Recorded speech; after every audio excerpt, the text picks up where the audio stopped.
नमस्कार दोस्तों, आपका स्वागत है।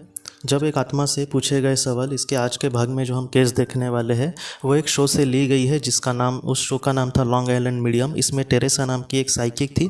उसके पास कुछ ऐसे लोग आते थे जिन्होंने किसी अपने को खोया था। उसने उनके बारे में जो भी संदेश दिए थे उससे हम बहुत कुछ सीख सकते हैं। आज उसके सामने जो एक लेडी आई थी उसका नाम है मरिया। मरिया इसलिए आई थी क्योंकि उसने अपने पिताजी को खोया था और इस वजह से वो टेरेसा के सामने आई थी, टेरेसा के पास। सबसे पहले टेरेसा के उसने कहा कि उसके जो पिताजी थे वो कैंसर के वजह से इस दुनिया से चले गए थे। और टेरेसा ने बाद में ये कहा कि तुम्हारे जो पिताजी है उनकी सोल जो है वो मेरे सामने अब आई है, वो और उनको कुछ संदेश दे रहे थे। सबसे पहले उसके पिताजी ने उनको ये संदेश दिए कि मैं तुमसे सचमुच बहुत प्यार करता हूँ और मैं हमेशा तुम्हारे साथ हूँ, तुम ज़रा भी चिंता मत करना। इसके बाद कुछ ऐसे हुआ दोस्तों कि टेरेसा ने ये कहा कि उनके साथ मुझे एक और सोल दिखाई दे रही है।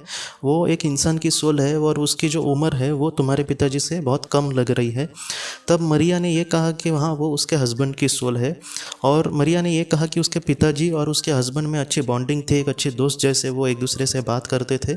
और उसके बाद उसका हस्बैंड जो था उसकी सोल आगे आई और उसने मरिया को कुछ संदेश देने की कोशिश करी।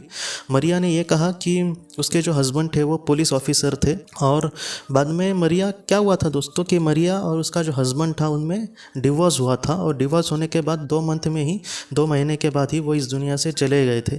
और मरिया को बार बार इस बात के लिए बहुत बुरा लग रहा था कि आप सोचिए दोस्तों, हम किसी के साथ रहते हैं शादी करके और उसके बाद हम अचानक डिवोर्स का फैसला लेते हैं किसी कारण के वश, और वो अचानक हमारा जो हमसफ़र है वो मतलब हमसे अलग होने के बाद 2 महीने में ही इस दुनिया से चला जाए, तो हमें बहुत बुरा लगता है, हमें गिल्टी फील हो सकता है।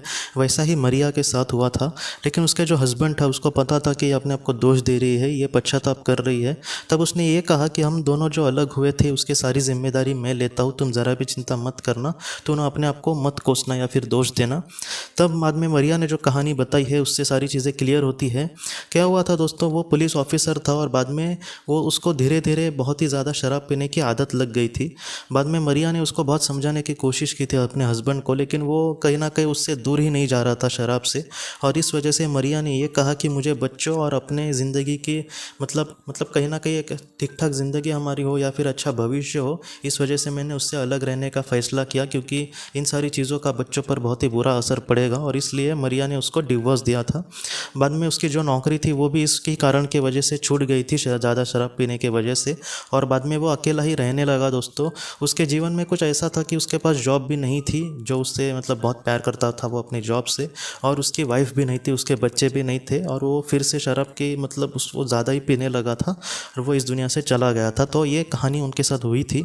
लेकिन इन सारी चीज़ों से आज उसको बहुत ही ज़्यादा पश्चाताप हो रहा था, मरिया के हस्बैंड को। और टेरेसा ये कहती है कि आज वो मेरे जो सामने है, उसकी आत्मा, उसके आंखों में कहीं ना कहीं आंसू है। मतलब उसके मन में जो दुख था वो कहीं ना कहीं दिखाने की कोशिश कर रहा था, क्योंकि वो सच में बहुत ही दुखी था, क्योंकि उसने मरिया के साथ बहुत ही बुरा बर्ताव किया था, या फिर उसने अपनी ज़िंदगी को भी दोस्तों मतलब एक बहुत ही बुरे मोड़ पर वो खुद ही लेकर गया था, और उसका बहुत ही बुरा ही नतीजा हुआ था, और उसका कहीं ना कहीं दुख मरिया को भी भुगतना पड़ रहा था। मरिया के हस्बैंड ने बाद में उससे ये कहा कि तुमने अपने लिए और अपने बच्चों के लिए जो भी डिसीजन लिया वो बराबर था, तुमने बराबर कदम उठाया उस वक्त। और आखिर में उन दोनों ने दोस्तों मरिया को ये कहा कि हम हमेशा तुम्हारे साथ है, तुम्हारे आगे के जीवन के लिए तुम्हें बहुत सारी शुभकामनाएं, तुम चिंता मत करना, सब कुछ ठीक होगा। तो मरिया ने दोस्तों अपने जीवन में बहुत इस तरीके से दुख उसके सामने आया था, और आज भी मतलब वो थोड़ी सी अकेला ही महसूस कर रही थी अपने आप को।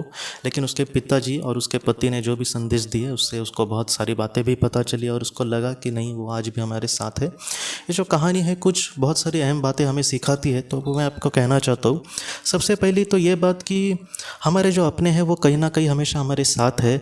आपको ज़रा भी चिंता नहीं करने की, कोई ऐसा बड़ा डिसीजन आपको लेना पड़ा और उसके बाद अगर उनके साथ कुछ बुरा हुआ है तो आप अपने आप को दोष ना देना। इसलिए जीवन में जितना हो सके हमें सोच समझ कर चलना चाहिए। लेकिन मरिया का जो डिसीजन था वो उस वक्त बहुत ही बराबर था, क्योंकि उसका बहुत ही असर उसके बच्चों पर पड़ता इस तरीके से अगर उसका पति बर्ताव करता तो ऐसा नहीं है कि उसको इस बात को लेकर मतलब हमें गिल्ट होना चाहिए। जिस वक्त हमने उस सिचुएशन को देखकर अगर फैसला लिया है तो हमें मतलब उसके बारे में ज़्यादा बुरा नहीं लगना चाहिए। और दूसरी बात, हमें अपने जीवन में ऐसा कुछ भी किसी के साथ नहीं करना चाहिए जिसका पश्चाताप हमें यहाँ से जाने के बाद हो, ताकि वो बहुत ही बुरा वक्त होता है जहाँ पर हम मतलब अपने गलती को फिर से सुधार नहीं सकते। तो ये एक बहुत ही बड़ी चीज़ है, इसलिए जितना हो सके हमें सोच समझकर हमें हमारे कर्म जो है वो हमेशा करने की कोशिश करनी चाहिए। तो दोस्तों, इस सीख के साथ और जो भी हमने सीखा इसको हम मतलब अपने जीवन में इस तरीके से आगे बढ़ाएं और जितना हो सके दुनिया में किसी को भी दुख ना दे, जितना हो सके खुशियाँ ही देने की कोशिश करें। इस मैसेज के साथ हम इस वीडियो का एंड करते हैं। तो दोस्तों, हम अपने अगली वीडियो में मिलते हैं किसी नए विषय को लेकर। तब तक आप अपना अपने परिवार का ख्याल रखना। आपका बहुत बहुत धन्यवाद।